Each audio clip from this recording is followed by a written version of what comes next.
Namaskar. Subject CPS 1 and CPS 2 we are studying.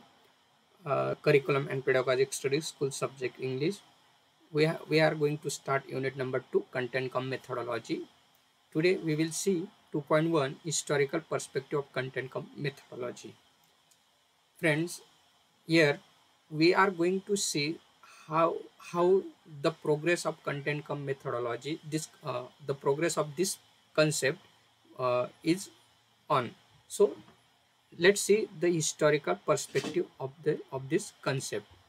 Content cum methodology is the recent development in the field of pedagogy. This is the new concept for us. Before it, the scenario in teacher training college was different. It means that different in the sense the training of teaching methods were given but no content was provided to students. See, before this concept, there was training colleges. In that training colleges, only the teaching methods were introduced, or training was given about the teaching methods, but there was no any training about the content, or no any content was provided to students. It is because students have acquired enough knowledge of their subject at graduation level. That was the assumption. Students have acquired enough knowledge of their subject. For example, you have chosen English as a method. You have completed your English BA. So it means that in that graduation, you have learned sufficient knowledge or about the subject. So it is not need to you provide the content. So this assumption leads that the students need only the knowledge of methodology instead of content. So this is the assumption that students do not need more content, they need only the knowledge of methodology, how to teach. So that on this assumption, so in all the teacher training colleges, they teach only methods and not content. So we have only methods in a training colleges, we do not provide any content. That was the scenario before this concept content cum methodology. Afterwards, in 1978, NCTE published a teacher training curriculum, a framework. This is very important framework for the purpose of this concept and for the direction to training colleges. So in this framework, the CCM, content cum methodology, was introduced in India. That is the first time it was introduced. Afterwards, though this curriculum or this framework published by NCTE, but there were no proper guidelines provided how to implement the content cum methodology. That was creates a dilemma among the learners. So difficulties to understand the concept and its meaning. So there are so many difficulties how to implement it, how to understand it, what is the content cum methodology. So this is these difficulties were arose. So started teaching content and methods separately. So there are so many training colleges, they started teaching content and methodology separately. So expected integration was not took place. What the When NCT published teacher training curriculum, a framework, it was expected that uh, content and method should be integrated properly. But that objective, that expected integration was not took place because there was no guidelines provided how to implement it. That was that there was a dilemma among the learner. So after 1990, SBT introduced workshop on CCM. There were so many workshops on CCM, and expected coordination between content and method was explained properly.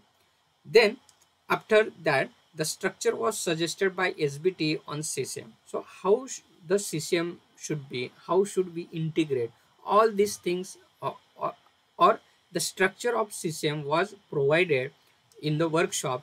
Then some universities started to teach it. After such workshops, some other universities started to teach this concept in teacher training colleges. Now it is in our syllabus too.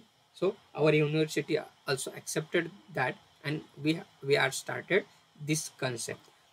Content and method are integrated. Now we we do not teach content as a separate, method as a separate. We integrated both the concept in one, and we started it. So that was the scenario, or that was the perspective of this concept, content come methodology.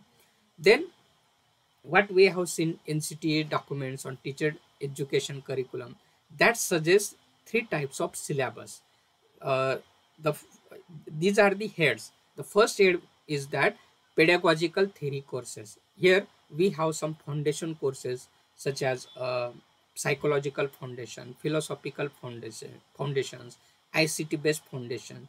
These foundation courses are uh, there in pedagogical theory courses. Then we have second head, working with community. Here some social uh, camp, social service, such type of programs were included, working with community. And then we have third one, that content come methodology. Here we have the specialization, that is those have suppose you have choose the English, some has mathematics, etc. So that methods, that subjects is uh, covered in this content come methodology. So these are the three heads expected by NCT. But nowadays this scenario also changed. Nowadays we have CBCS pattern, and following structure of our curriculum is that we have perspective in education, just P1, P2, P4, P4 and P5, P6. We have such subject. P1 is the learning and teaching, that is psychological foundation. So some perspective is changed here, perspective in education. Then we have second head, curriculum and pedagogic studies. Here we have again our special subjects, our methods, English, history, geography, etc. We have CPS 1, CPS 2, CPS 3, CPS 4. Such type of syllabus is there. Then we have third one, engagement with the field or enhancing professional capacity. We have short it EPC, EPC1, EPC2, etc. So here we have the enhancing professional capacity. Our professional capacities we are going to enhance here. Then we have fourth one, field-based activities. Some practicals uh, are included in this here. So this is the scenario or this is the perspective of content come methodology throughout the year. So nowadays we have such type of syllabus. Again we have a content come methodology in the second head, curriculum and pedagogic studies. So hope you understood what is the perspective of CCM.